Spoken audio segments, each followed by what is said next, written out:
Hey everybody, welcome back to the channel. Today we're going to talk about the 2026 Jeep Cherokee KM. Now there's a lot of excitement going on today because Jeep actually surprised us with some teaser images, and we didn't expect them to release anything about the new Jeep Cherokee anytime soon, but they did.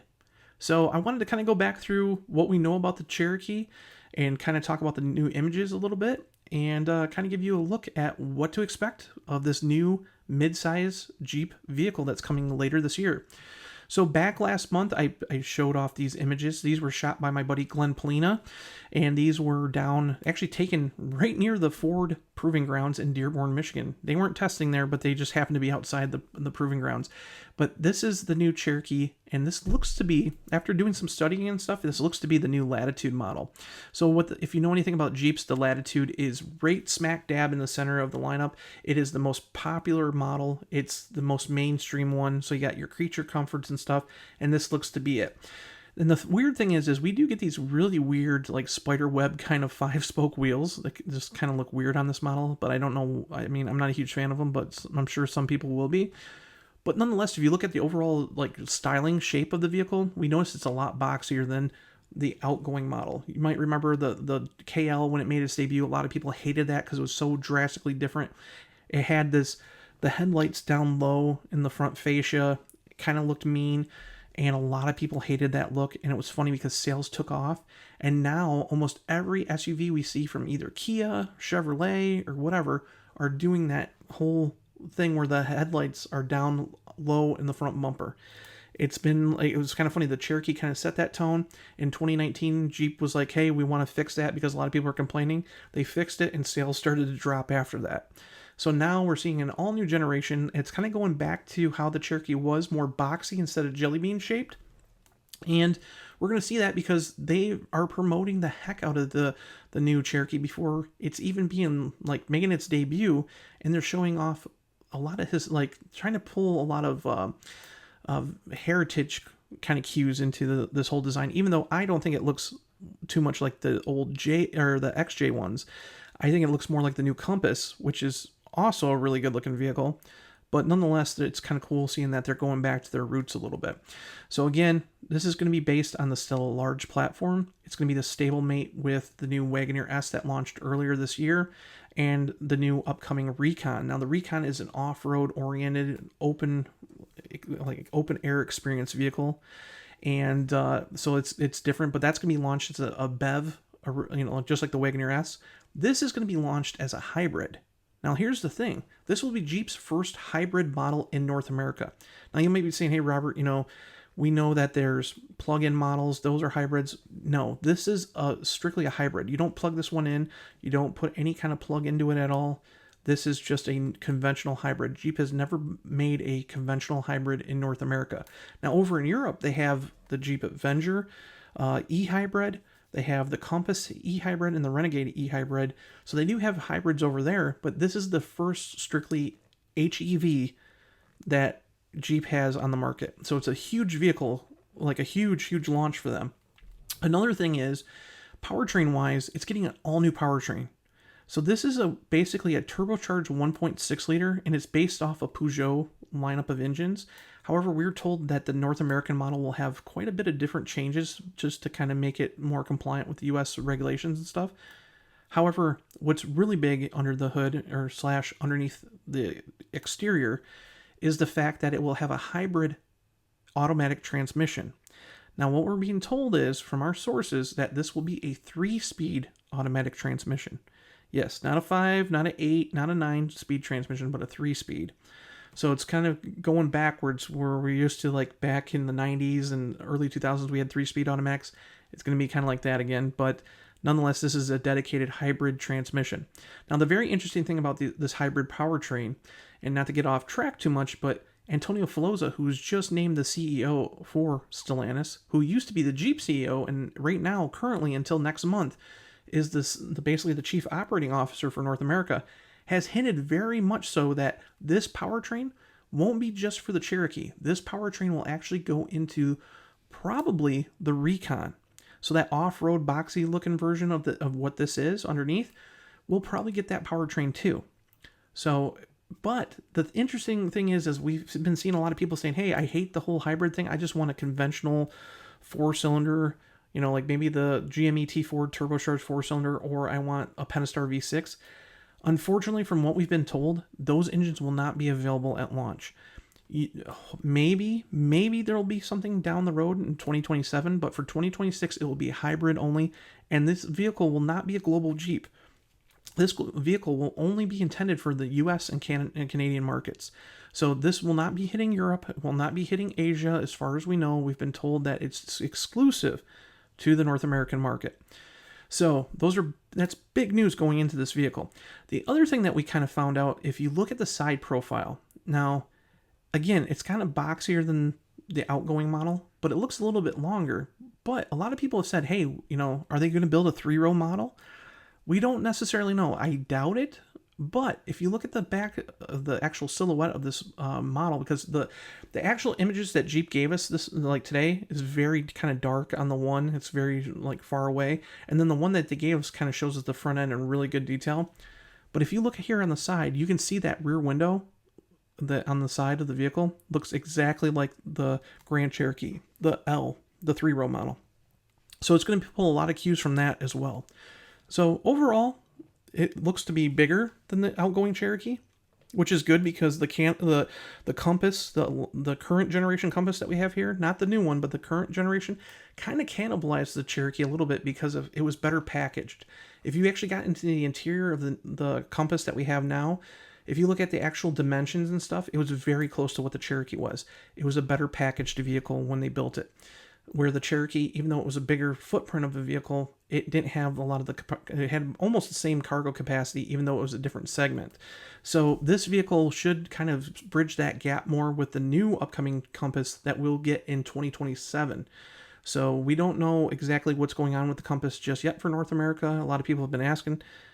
Again, it's kind of like they're up in the air of what they're going to do with Brampton. We're waiting for Unifor to get a word from Stellantis, and that should be coming at the beginning of this next month. So, but anyways, we're going to see this basically be right between the Compass and the Grand Cherokee, just like the last one. If we look at the interior, this one's obviously camouflaged up. We can't really see a lot of detail. However, we do see some very interesting things about it. The first thing is the steering wheel is a carryover from the Wagoneer S. It just has the Jeep badge in the center of it. We look at the gauge cluster. It's almost identical to what we've seen in the Wagoneer S and the Charger Daytona. Same fonts, same kind of layout and everything. But if you look at the actual vents on the dash, totally different layout than the Wagoneer S. It's got a totally different dash. If you look, it does adapt that new Uconnect systems that have the little knobs on the sides, kind of like the Wagoneer S, and then it has haptic buttons down the side for your heated and cooled seats, as well as your heated steering wheel, and a couple other features for the radio. But the big thing is they're doing away with buttons, and that kind of irks me because Stellantis or Chrysler Group has always been known as one of the last manufacturers to actually have buttons for everything. Well, they still have buttons, but they're these haptic buttons, and we can see them down below the stereo. And it looks like it's on like a gloss black kind of keypad thing down there, instead of being like the Charger Daytona where it's kind of like a matte finish. This looks kind of more, I would say, upscale. If we look at the center console, it's kind of hard to see here, but the center console is actually almost identical to the one that we've seen in the Wagoneer S Trailhawk concept. Now, if we remember going back to the Trailhawk concept, this will have a rotary dial shifter, and it's laid out almost identical to that one. So it's a little different in the finishes than the Wagoneer S, but you can kind of tell that almost identical to that one that was shown off in that concept vehicle. So with that being said, let's dig into what Jeep showed us today. So the first thing is you're going to notice on their marketing, they actually released a video on YouTube, and again, they're kind of playing to the strings of the people that love the XJ Cherokee. Now, again, this is, a unibody vehicle just like the XJ was, but it's a lot different. It's going to be bigger than the XJ vehicle. It's going to be, but they're trying to play on that whole heritage thing. And we'll watch that video. I have to take and cut the sound out of it, mainly because, copyright stuff, but we're going to show you some pictures there too. But here is the first official, really good looking picture of the Jeep Compass. Now, the first thing you're going to notice is the Jeep badge on the hood. It is very poorly put on by Photoshop. It looks terrible, but nonetheless, it has a lot of characteristics with the new Compass. Again, this is Jeep getting away from that design language that we've seen that's been kind of bland because every Jeep's been doing it, and now we're seeing this bold kind of look. Yes, the DRLs kind of look like a Land Rover, but they kind of play into that whole recon look as well. So what this vehicle is doing is pulling a lot of the Wagoneer S and the Recon into one vehicle. Again, you get these big, massive plastic bumpers on the front. This looks to be the top of the line model. This looks to be what we would call the limited. So what we know is there's going to be, what we've been told at least, is there's going to be 3 vehicles at launch. There's going to be a Sport, there's going to be a longitude or a Latitude, and it's going to be called the North in Canada. And then they're going to be a limited model. So we know there's going to be 3 at least. If you're wondering about a Trailhawk model, there probably won't be one for 2026 or at least until later in 2026. An off-road model, we've been told, is in the works, but will come later. They're going to launch basically what we call the street Jeeps first. So again, hybrid only, no need to plug it in, so it's only got a gas door on the back. But very bold looks totally different, in your face, very Jeep, and it looks very boxy compared to the last generation Jeep Cherokee. So, and then we got this other image that basically shows it from a way far away distance, and again, you can kind of see that little bit of a Jeep Grand Cherokee L silhouette on the back, but very, very hard to tell because it's so far away. But it does look good. I'm very impressed with the overall looks of the Jeep. I think that I've seen a lot of people say that already, comment that it's good. Yeah, I think a lot of people will be overall impressed with what this design of this vehicle was, what it's going to look like. The very interesting part is a lot of people said, hey, this is going to be nothing more than basically a squared off Wagoneer S, and that's not what it is at all. It looks totally different. So Jeep did a really good job, even though they have 3 vehicles now. They went from having 0 vehicles in a D segment to having 3. They did a really good job of making sure that each one has their own individual personality. And then let's go to the video. Let's take and watch this real quick. And again, I'm cutting off the sound, but you can see that they're bringing out Cherokees for like the SJ from the 70s and 80s, and even the XJ. They really didn't show, the funny part was they didn't show any of the Liberty models, which were known as Cherokees outside the US. So kind of funny there, but we do get 3 additional looks at the exterior styling of the new Cherokee.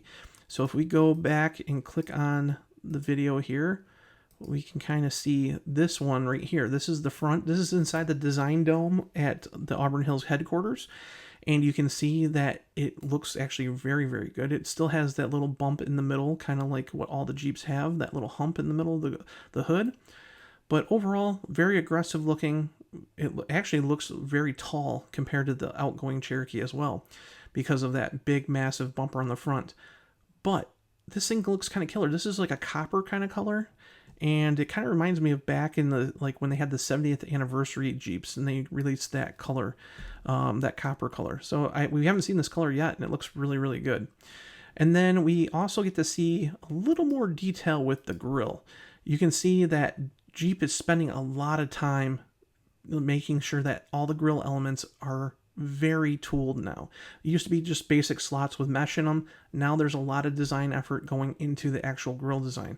And you can see that not all the 7 slots are functional. Even though it is a hybrid and it has an internal combustion engine, they are still not using all the 7 slots. So you can see this one on the far end, it's still covered up, but the ones in the middle are totally functional. And we do see that they have a 360 cam in that middle of the 7 slotted grille for the front. So that's kind of cool. And then we have one more image of the front of the vehicle, which is, let me get it here, this image here. So it's basically the front end, shot from up above, and you can see that there's an actual Jeep badge on the hood. It's not like photoshopped in, but you get to see a lot of detail. They put a lot of different styling elements, so it's not very bland. It's got details everywhere, and that's what I love about car design. If you can get a lot of details into the design instead of just making it look bland, a lot of people will end up liking it. So again, it's got a conventional hood. There's no frunk here because it does have an internal combustion engine underneath that hood there.